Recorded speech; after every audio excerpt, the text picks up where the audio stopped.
Genesis chapter 33. And Jacob lifted up his eyes and looked, and behold, Esau was coming, and 400 men with him. So he divided the children among Leah and Rachel and the 2 female servants. And he put the servants with their children in front, then Leah with her children, and Rachel and Joseph last of all. He himself went on before them, bowing himself to the ground 7 times until he came near to his brother. But Esau ran to meet him and embraced him and fell upon his neck and kissed him, and they wept. And when Esau lifted up his eyes and saw the women and children, he said, "Who are these with you?" Jacob said, "The children whom God has graciously given your servant." Then the servants drew near, they and their children, and bowed down. Leah likewise and her children drew near and bowed down. And last Joseph and Rachel drew near, and they bowed down. Esau said, "What do you mean by all this company that I met?" Jacob answered, "To find favor in the sight of my Lord."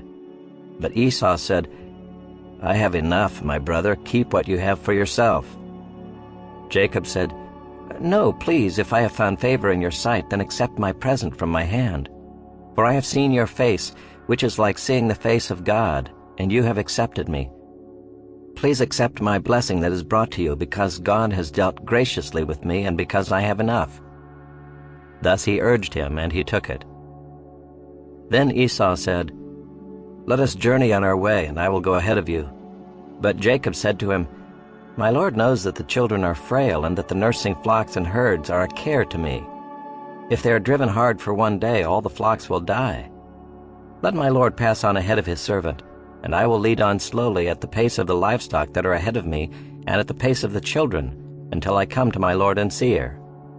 So Esau said, "Let me leave with you some of the people who are with me." But he said, "What need is there? Let me find favor in the sight of my lord." So Esau returned that day on his way to Seir. But Jacob journeyed to Succoth, and built himself a house and made booths for his livestock. Therefore the name of the place is called Succoth. And Jacob came safely to the land of Shechem, which is in the land of Canaan, on his way to Paddan Aram, and he camped before the city. And from the sons of Hamor, Shechem's father, he bought for 100 pieces of money the piece of land on which he had pitched his tent. There he erected an altar and called it El Elohe Israel.